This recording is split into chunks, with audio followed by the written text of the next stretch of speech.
दोस्तों, यूनिट 10 राष्ट्रीय और प्रादेशिक संवैधानिक और सांविधिक संस्थाएं जो है कॉन्स्टिट्यूशनल और लीगल या स्टेटूटरी बॉडीज़ के अंतर्गत आज हम यूपीएससी यानी यूनियन पब्लिक सर्विस कमीशन संघ लोक सेवा आयोग के बारे में देखेंगे। तो सबसे पहले हम इसके फुल फॉर्म पे जाएं तो यूनियन पब्लिक सर्विस कमीशन संघ लोक सेवा आयोग है, नई दिल्ली में मुख्यालय है। और इतिहास पर जाएं तो 1919 का जो एक्ट आया था उसमें एक संघीय लोक सेवा आयोग बनाने की बात कही गई थी। फिर 1924 में ली आयोग बना, ली कमीशन, और उसी के परिप्रेक्ष्य में फिर 1926 में संघीय लोक सेवा आयोग फेडरल पब्लिक सर्विस कमीशन का गठन किया गया और पहले जो अध्यक्ष बने वो सर रोज बारकर बने।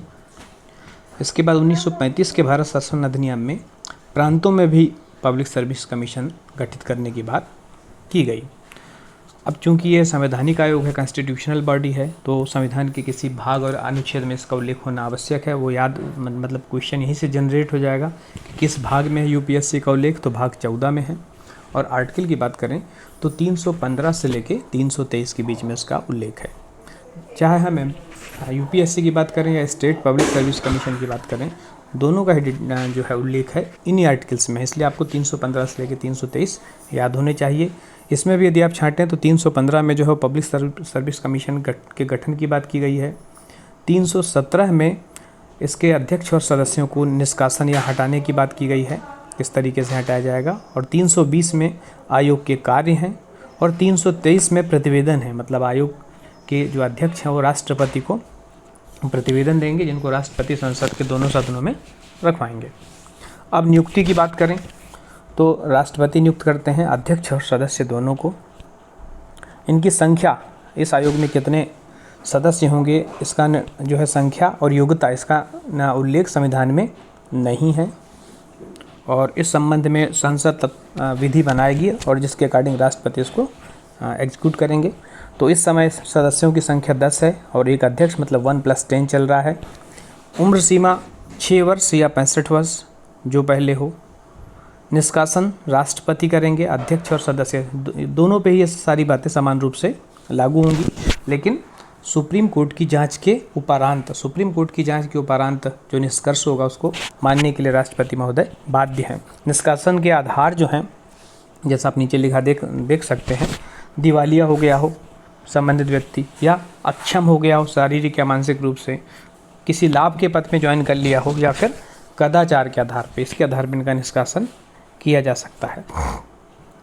वेतन की बात करें तो 2.5 लाख जो है वो अध्यक्ष का वेतन है इस समय पर मंथ मूल वेतन, और सदस्यों का है 2.25 लाख। निष्कासन देख लिया हमने। अब कुछ सिंपल डेटा देख लें कि पहले भारतीय जो हैं वो कौन थे जो यूपीएससी के चेयरमैन बने।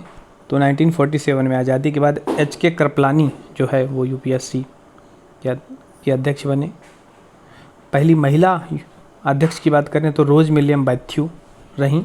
और वर्तमान की में बात करें चेयरमैन कौन है तो श्री प्रदीप कुमार जोशी, जिसमें वर्तमान में इसके अध्यक्ष हैं। श्री प्रदीप कुमार जोशी MPPSC के भी अध्यक्ष रह चुके हैं, वर्तमान में यूपीएससी में अध्यक्ष हैं।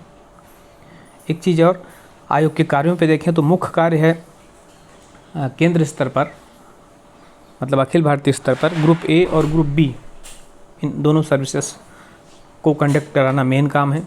अब ये कई परीक्षाओं का आयोजन करता है। एक तो CSE है, सिविल सर्विसेज एग्जामिनेशन, जिसको आप सभी जानते हैं, जो ये कंबाइंड एग्जाम है जिसके अंतर्गत IAS, IPS, IFS, IRS, IRPS, IAAS इस तरीके की 27 जो हैं सेवाओं का आयोजन एक साथ किया जाता है, जिससे हम सम्मिलित रूप से CSE बोल सकते हैं, सिविल सर्विसेज एग्जामिनेशन।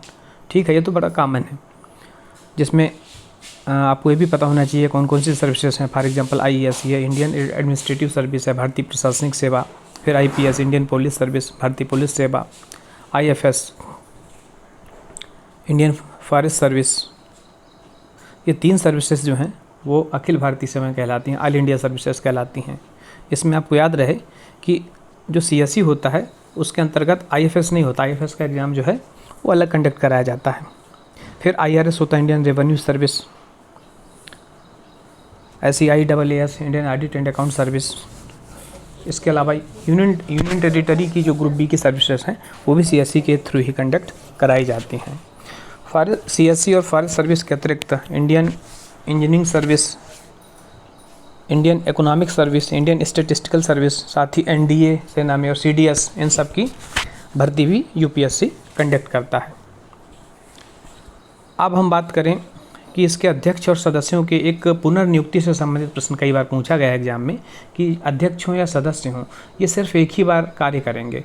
पुनर्नियुक्ति का कोई प्रावधान नहीं है, मतलब उनकी पुनर्नियुक्ति दोबारा नहीं हो सकती।